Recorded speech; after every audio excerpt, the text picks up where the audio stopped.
Week 3 of the Frenzy. We're going to the North Shore, the Classic 8 and more to find the best games in local high school football. Let's get it underway. Our big game of the night, non-conference affair. Beast repping the Greater Metro. Arrowhead carries the Classic 8 banner. Spartans get it going early and often. Check out Beast running back Donovan Hunt. Takes a handoff, goes up the middle, picks up a few blocks, off to the races. 80-yard touchdown run.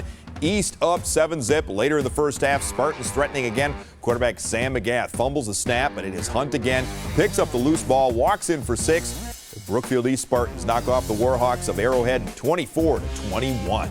Rivalry game in the Classic 8. Muskego at Waukesha West. Some future Wolverines working on pass patterns. Joshua Bolski for the Warriors. Watch him use his blockers, kids. Weaving through traffic, 35 yards. That set up a field goal. Connor Groman fakes the handoff, scores from 26 out. Muskego wins 31-10. How about a monster matchup? Battle of the M's. Menominee Falls and Marquette at Hart Park. Marquette gets on the board when Alonzo Silva takes the handoff, goes up the gut for 6. But this game belonged to Menominee Falls. Falls got a huge game from wide receiver Quentin Redding. Here he catches his 3rd touchdown of the game. Beautiful pass by quarterback Nate McClellan. Falls over the Hilltoppers 37-24. Cedarburg at Whitefish Bay in the North Shore. Zach Person back to pass for the Bulldogs. But watch the slow-mo. Volleyball action. Jaden Jackson bumps to Nick Jordt for the spectacular all-out diving catch. And the pick. The Blue Dukes march down. Drew Garcia, great run. Stretches for 6. Whitefish Bay wins 35-14. Let's go to Tosa West and West Allis Hale. West Allis Hale getting on the board when quarterback Bryce Niebuhr hits his tight end Ryan Aceta for the short touchdown pass. Tosa West comes back. Check out quarterback Avery Dixon. Takes it around the left end. Sees some daylight and he gone. Takes it 52 yards for the score. Tosa West goes on to the 27-12 victory. Kenosha St. Joe's and St. Thomas More. Cheerleaders doing the chicken dance at the game. Love it. Opening drive, Cavaliers quarterback Brett Bolkow picked off by John Shursky. Takes it 18 yards to the house. St. Joe's looking to attack on 3 more, but Thomas Moore's Ron Wieblewski gets his big paw on it for the block. St. Joseph's recovers and rolls big over St. Thomas More, 56-8. Up next, we are coming up the gut untouched. More frenzy as Reagan rules in the City Conference. Stay with us. Welcome back on the Frenzy. Homestead has won 18 North Shore titles in a row. Grafton attempting to put 19 in early doubt. Delaney was there for Bry's Border Battle.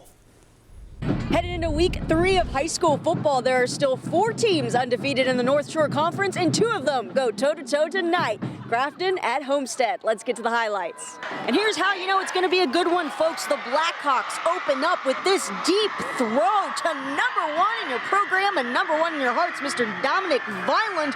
He takes it all the way to the house. Grafton Blackhawks go up 7-zip. Homestead answers easy, though. She-he to Riley Taylor. We got a tie ball game after the extra point. This one goes back and forth, ties it up at 14-14 after J.J. Coville takes it to the house.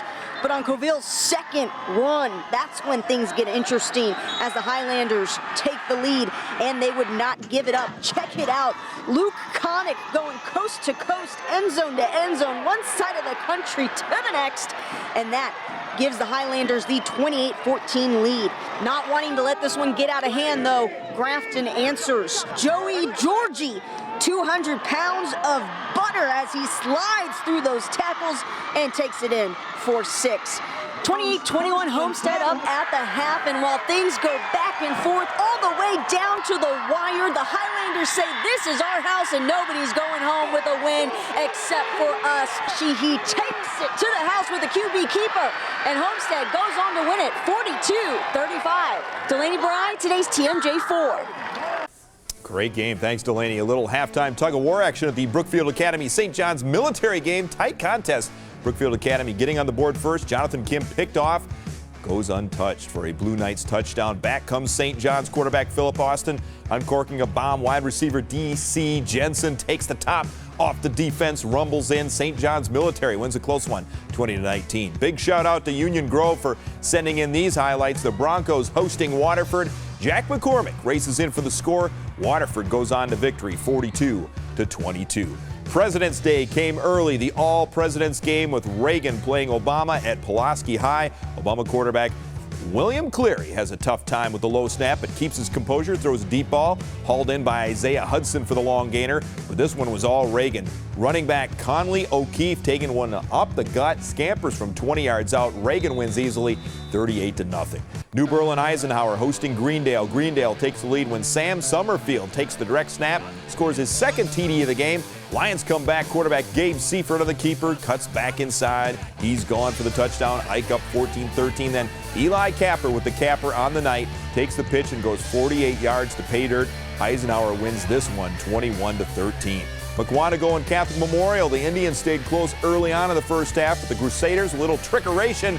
Luke Fox working the hook and lateral to perfection with Joe Sikma just before the half. Bill Forever Young, as I like to call him, his 350th win. Catholic Memorial over Mukwonago, 28-17.